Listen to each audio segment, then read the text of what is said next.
Welcome back, everyone. I'm Renee Perras, legal news reporter for Coffee with Q News, a platform dedicated to shedding light on crucial legal matters and discussions with subject matter experts who impact our society every day. Our aim is to educate and inform our audience through professional insights and analyses, making complex legal questions or legal issues become straightforward and understandable. Today, we will be finishing our two-part series on navigating the complexities of federal drug cases. And today I have John. John, it's great to have you back today. I'm sure that our audience will benefit again from your expertise as an attorney, and you've handled many federal criminal defense cases and federal appeals, especially those involving controlled substances, prescription drugs, and illicit drugs. So hello, John. Hi, thanks for having me. Wonderful to have you back. John's expertise and tenure consists of 30 plus years as an attorney, 25 plus practicing as a Dallas criminal defense attorney, 3 of which as a lawyer in the United States Attorney's Office as a federal prosecutor for the Northern District of Texas, where when he was there, he never lost a trial or an appeal, a truly impressive record. Today, we're going to start off with what are the most common types of drug cases in the Dallas-Fort Worth area? Well, as far as federal drug cases, I would say that the most common are methamphetamine and cocaine and heroin. You don't see a whole lot of marijuana cases at the federal level. Those can be handled at the state level, and that's just not something that the DEA, federal government are overly interested in, unless it's a very large operation. I would say the most common of all is methamphetamine. Meth is all over the place. It comes almost always through the southern border from Mexico, and you just see a lot of drug cases involving meth. I would say fentanyl is growing. The amount of fentanyl that's coming into Texas is growing exponentially. So we're seeing a lot more fentanyl cases in the last few years. And then heroin and cocaine, a fairly steady amount of cases. Is the reason for a lot of meth cases, is it very cheap to manufacture? Is that one of the reasons? That is one of the reasons. When I was a federal prosecutor, back in those days, most of the meth that we saw was made locally in, what we would think of as mom and pop meth labs.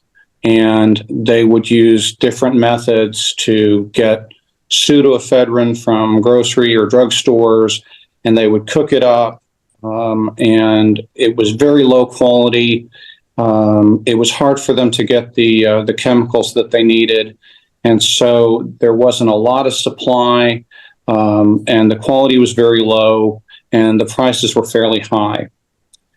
What happened over the next several years is the drug cartels in Mexico decided that this was a very lucrative potential market for them. And they created what we call these super labs, where they would get large quantities of the chemicals they needed, and they would make the methamphetamine in large laboratory, almost factory-like conditions. So they were able to churn out meth that was a much higher purity level and for a low cost. So because of that, they were able to move out the mom and pop meth labs, almost like when Walmart comes to town and the mom and pop shops are pushed out because they can't compete with Walmart. Well, now the mom and pop meth cooks can't compete with the Mexican super labs.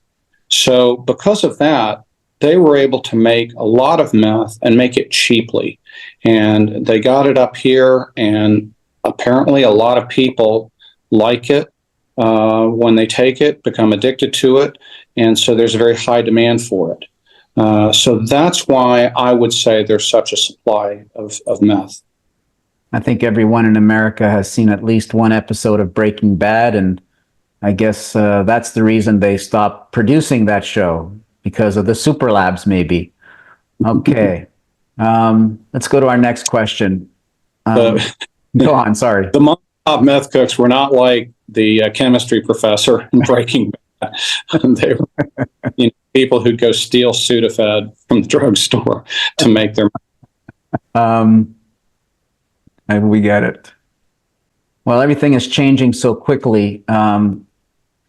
What are some of the most common federal drug crimes being charged in the Dallas-Fort Worth area? Well, I would say methamphetamine, heroin, fentanyl, cocaine. Those are the four drugs that we see the most of. I mean, you could say that marijuana is everywhere, and it is, but the federal government is not interested in user amounts or possession of marijuana or small marijuana operations. They're not interested in that. For marijuana cases, it needs to be a very large operation for the federal government to care. The other drugs, though, are typically imported from Mexico or South America, or in the case of heroin, possibly from Asia, although most of the heroin comes from Mexico. And so those drugs have international implications. They are dangerous. They cause a lot of societal harm, and so the federal government is focused on them. What are some of the most common illegally used drugs in Dallas, Texas, and across America? Well, I would say the most common illegal drug that is used is marijuana. It's not illegal in many states, but the federal government still has it classified as an illegal drug. So if you're in a state where marijuana is illegal, you can still be charged with a federal crime, although the federal government is not concerned about people using marijuana in states where it's legal. They are concerned about large marijuana operations where marijuana is being grown and sent around the country and sold illegally, as opposed to being sold in legal dispensaries, for example. So we had a case, and we still have this case in this area, involving people who are growing large amounts of marijuana in Oklahoma, where medical marijuana is legal. And that marijuana, instead of just being used for legal dispensaries in Oklahoma, is being distributed all around the country, including in very large quantities into Texas. And so the federal government has cared about that because it's such a big operation and it's sending marijuana all over the country. So that's an example of marijuana getting on the federal radar. But other than that, I mean, methamphetamine use is very common. I think cocaine use is probably not as common as it used to be. It was popular in the 80s and 90s. I don't think it's as popular now. Heroin it's still around. It just doesn't go away, and in part because it's so addictive. And then fentanyl is something new that we really didn't start seeing until a few years ago. Fentanyl use is growing, and my understanding, and from talking to some clients of mine, they're confirming this. Even though you hear stories about, say, a high school kid trying fentanyl and dying, which of course is horrible, the most likely fentanyl user is probably a heroin addict. So fentanyl can be a substitute for heroin if for some reason the heroin addict can't get it. So we're starting to see fentanyl come in larger quantities from Mexico, where the chemicals are assembled. They get the chemicals from China, put them together and mix them up in Mexico and then send them up here. So those are the common drugs that I see being used where the drugs are illegal. How about we hear of Chinese fentanyl? Is it Chinese fentanyl produced by the Chinese, or is it the Mexican drug cartels? And maybe you can talk a little bit about the the organization behind the manufacturing, the distribution, and even like the internet and how that's being used to sell and traffic. I think there's a small amount of fentanyl that's coming directly from China. But most of the fentanyl is coming from Mexico, but the cartels in Mexico are getting the chemicals to make it from China. And so the United States government, in an effort to try to reduce the amount of fentanyl coming into the United States, has tried to work with the Chinese government to do whatever possible to keep either fentanyl itself or the chemicals from being exported in a way that they can be turned into fentanyl and sent into the U.S. So there is some fentanyl that I think is probably coming in. I think it's not in large quantities.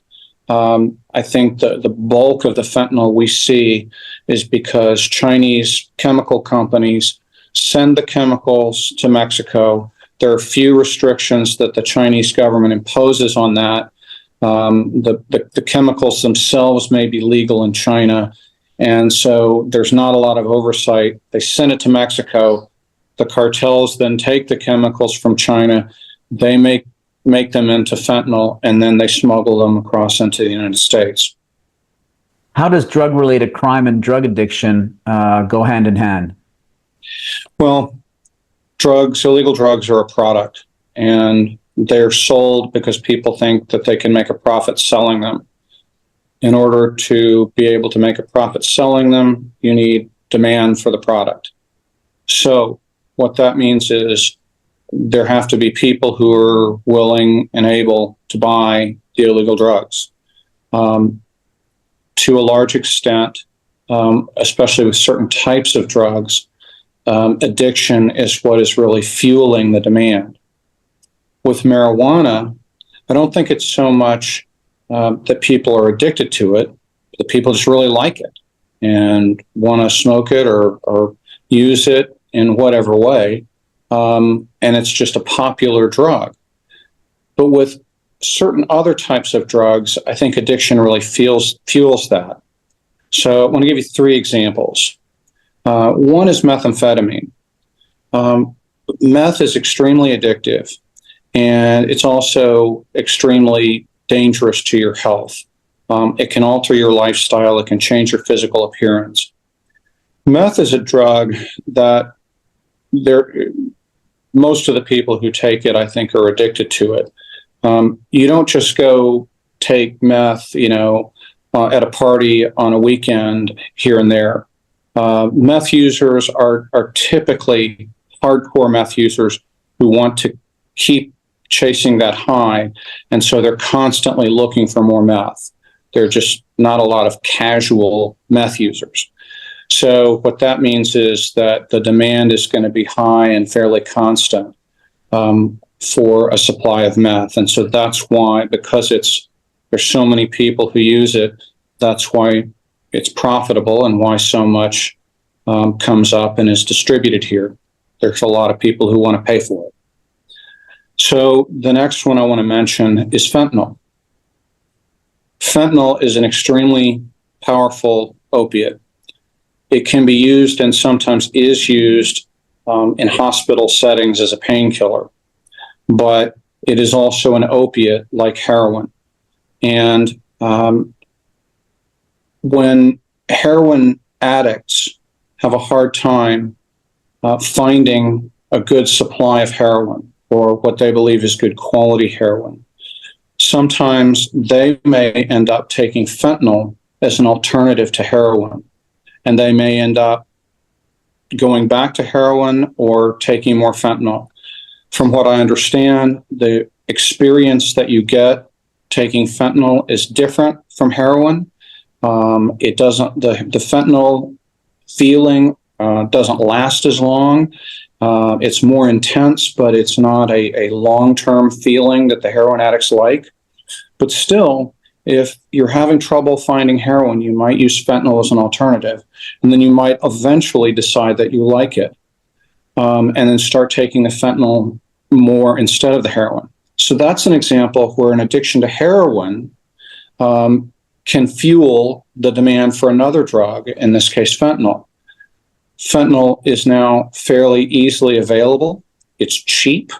Fentanyl is not a natural product like heroin.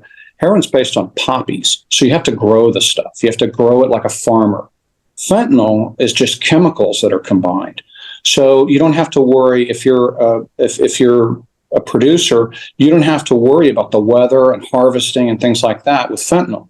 So it's easier to make, easier to control, more consistent, and cheaper. So those are reasons why I think fentanyl, to a large extent, is piggybacking on top of heroin addiction. So that's another example. The third example I want to talk about is prescription opioids. Probably many, if not most people, have heard about someone who has had a terrible injury or very difficult surgery or something like that, and they've been prescribed opiates to try to deal with the pain, like hydrocodone, for example. And they eventually can't get off those pain medications. And so someone who had no intention of taking illegal drugs and was only taking something that they were prescribed by a doctor, they could end up addicted to it.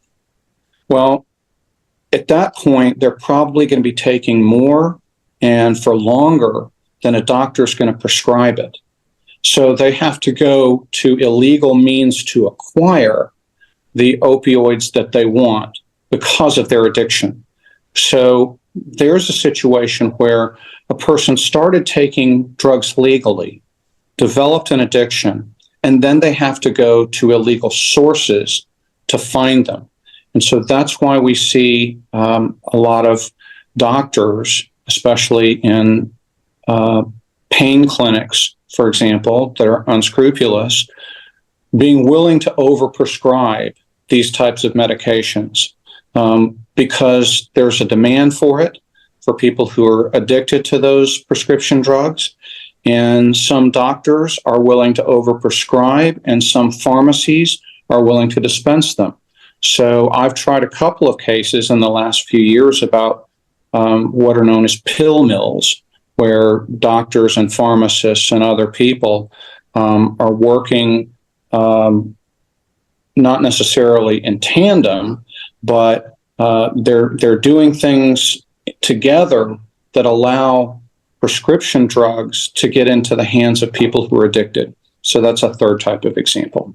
Well, you make a great point in explaining heroin and prescribed opioids, where it becomes an easy gateway to substitute with fentanyl. I think that's what seems to be happening in the U.S.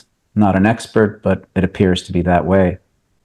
Lastly, John, can you give an example in a federal drug trial where you had to use skills as a trial lawyer that most people would not think you would need in a drug trial?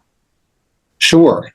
I tried a case in Fort Worth in federal court there where I was representing a pharmacist who was accused of dispensing controlled substances, including opiates, outside of medical necessity. And it was a case where there was a doctor who had been accused of overprescribing pain medication. And the doctor would send the prescriptions to the pharmacist.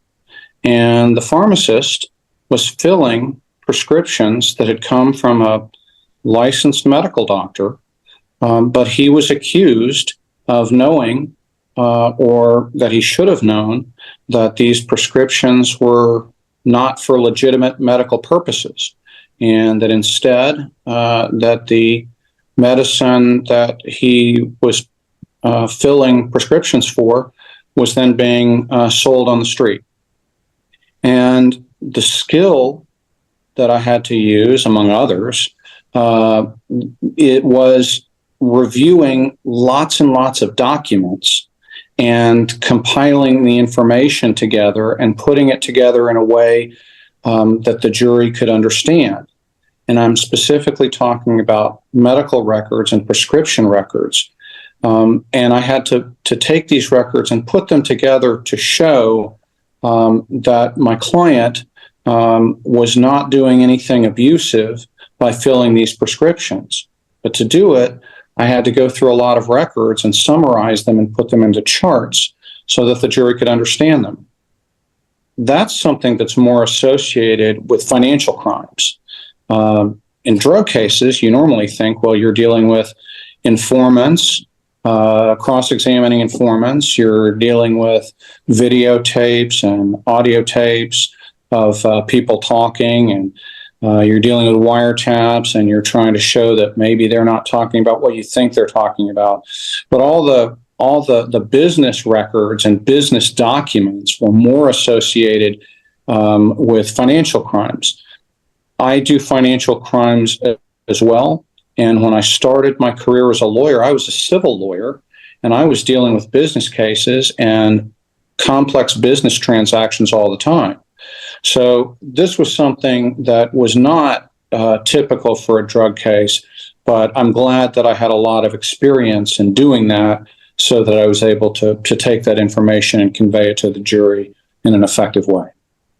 Well, that's interesting that a drug case could easily be connected to, or not easily, but in this particular instance was connected to a potential financial criminal structure.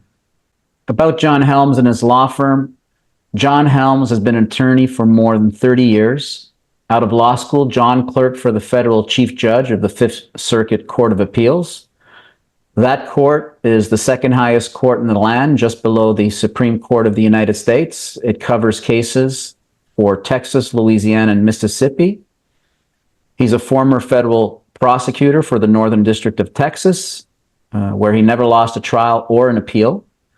And John is committed to providing the highest level of legal representation, and he specializes in a wide array of criminal defense cases, from federal and state drug crimes to tax and financial criminal defense cases.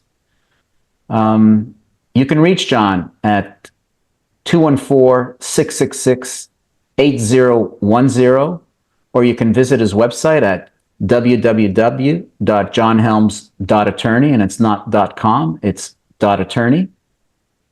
In summary, Dallas faces challenges from a range of drug-related offenses, with federal and state law enforcement agencies focusing on combating trafficking, distribution, and abuse of controlled substances. The most common drug cases involve marijuana, cocaine, heroin, opioids, fentanyl, and methamphetamines. It reflects broader national and regional trends in drug use and trafficking. John, thank you for sharing your insights today. Your expertise again sheds light on the critical issues surrounding federal drug cases and the broader implications for our community. My pleasure. Thanks for having me. This has been the final episode in Navigating Federal Drug Crimes. This week's legal news story for Coffee with Q News, where we shed light on important legal matters and discussions with our subject matter experts who impact our society every day. Tune in next week when we will finish. We've already finished this, but we'll be talking about a new theme to discuss.